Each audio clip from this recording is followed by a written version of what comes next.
इस प्रकार मकान और बीमारों को अपने कब्जे में लेने के लिए टाउन क्लर्क ने मेरा उपकार माना और प्रामाणिकता से स्वीकार किया। हमारे पास ऐसी परिस्थिति में अपने आप अचानक कुछ कर सकने के लिए कोई साधन नहीं है। आपको जो मदद चाहिए आप मांगिए। टाउन काउंसिल से जितनी मदद बन सकेगी उतनी वह करेगी। पर उपयुक्त उपचार के प्रति सजग बनी हुई इस म्यूनिसिपैलिटी ने स्थिति का सामना करने में देर नहीं की। दूसरे दिन मुझे एक खाली पड़े हुए गोदाम का कब्जा दिया और बीमारों को वहां ले जाने की सूचना दी। पर उसे साफ करने का भार म्यूनिसिपैलिटी ने नहीं उठाया। मकान मैला और गंदा था। मैंने खुद ही उसे साफ किया। खटिया वगैरह सामान उदार हृदय के साथ हिंदुस्तानियों की मदद से इकट्ठा किया और तत्काल एक काम चलाऊ अस्पताल खड़ा कर लिया।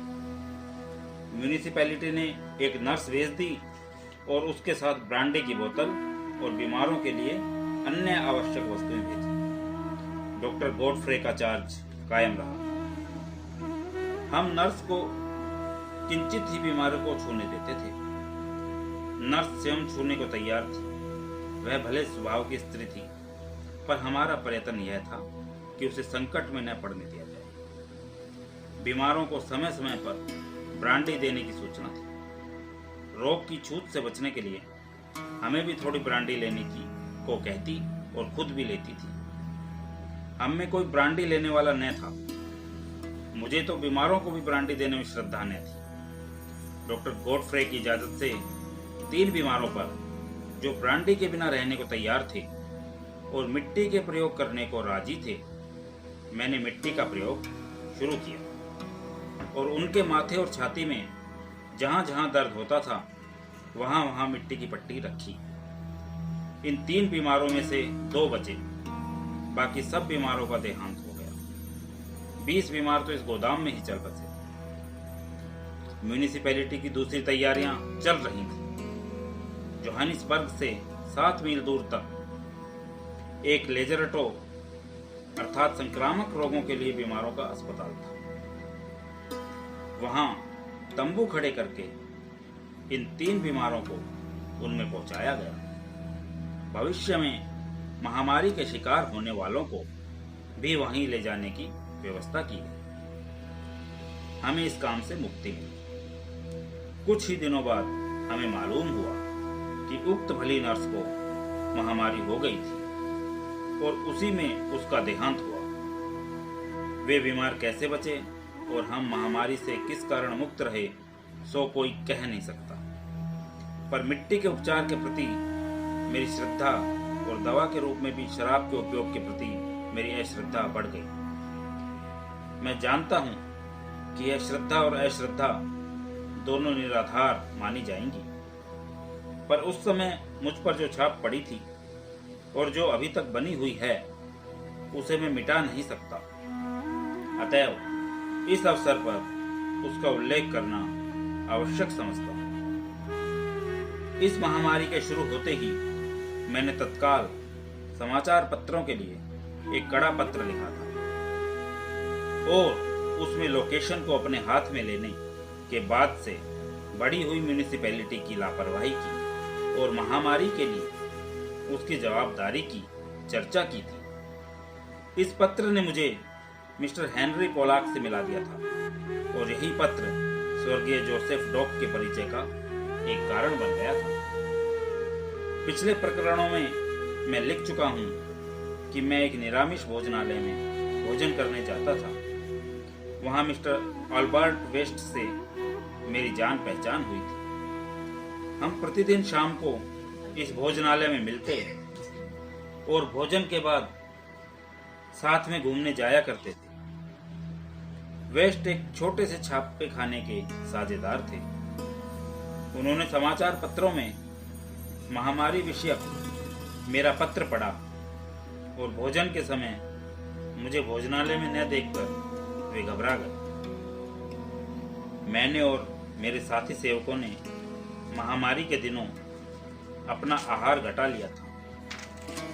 एक लंबे समय से मेरा अपना यह नियम था कि जब आसपास महामारी की हवा हो तब पेट जितना हल्का रहे उतना ही अच्छा। इसलिए मैंने शाम का खाना बंद कर दिया था और दोपहर को दूसरे भोजन करने वालों को सब प्रकार के भय से दूर रखने के लिए मैं ऐसे समय पहुंचकर खा आता था जब दूसरे कोई पहुंचे न होते थे। भोजनालय के मालिक से मेरी गहरी जान पहचान हो गई थी। मैंने उससे कह रखा था कि चूंकि मैं महामारी के बीमारों की सेवा में लगा हूं, इसलिए दूसरों के संपर्क में कम से कम आना चाहता हूं। यूं मुझे भोजनालय में न देखने के कारण दूसरे या तीसरे ही दिन सवेरे सवेरे जब मैं बाहर निकलने की तैयारी में था, वेस्ट ने मेरे कमरे का दरवाजा खटखटाया। दरवाजा खोलते ही वेस्ट बोले, आपको भोजनालय में न देखकर मैं घबरा उठा था कि कहीं आपको तो कुछ नहीं हो गया, इसलिए यह सोचकर कि इस समय आप मिल ही जाएंगे मैं यहाँ आया हूँ। मेरे कर सकने योग्य कोई मदद हो तो मुझसे कहिए। मैं बीमारों की सेवा शुश्रूषा के लिए तैयार हूँ। आप जानते हैं कि मुझ पर अपना पेट भरने के सिवा और कोई जवाबदारी नहीं है। मैंने वेस्ट का आभार माना। मुझे याद नहीं पड़ता कि मैंने विचार के लिए 1 मिनट भी लगाया हो। तुरंत कहा, आपको नर्स के रूप में तो मैं कभी न लूंगा। अगर नए बीमार न निकले तो हमारा काम 1-2 दिन में ही पूरा हो जाएगा, लेकिन एक काम अवश्य है। कौन सा? क्या डरबन पहुंचकर आप इंडियन ओपिनियन प्रेस का प्रबंध अपने हाथ में लेंगे? मदनजीत तो अभी यहाँ के काम में व्यस्त है, परंतु वहाँ किसी का जाना जरूरी है। आप चले जाएं तो उस तरफ की मेरी चिंता बिल्कुल कम हो जाए। वेस्ट ने जवाब दिया, यह तो आप जानते हैं कि मेरा अपना छापा खाना है। बहुत संभव है कि मैं जाने को तैयार हो जाऊं। आखिरी जवाब आज शाम तक दूं तो चलेगा? घूमने निकल सके तो उस समय हम बात कर लेंगे। मैं प्रसन्न हुआ। उसी दिन शाम को थोड़ी बातचीत की। वेस्ट को हर महीने 10 पाउंड का वेतन और छापा खाने में कुछ मुनाफा हो तो उसका अमुक भाग देने का निश्चय किया। वेस्ट वेतन के लिए तो राजी जा नहीं रहे थे, इसलिए वेतन का सवाल उनके सामने नहीं था। दूसरे ही दिन रात की मेल से वे डरबन के लिए रवाना हुए और अपनी उगाई का काम मुझे सौंपते गए। उस दिन से लेकर मेरे दक्षिण अफ्रीका के दिन तक वे मेरे सुख दुख के साथी रहे। वेस्ट का जन्म विलायत के एक परगने के लाउथ नामक गांव के एक किसान परिवार में हुआ था। उन्हें साधारण स्कूली शिक्षा प्राप्त हुई थी।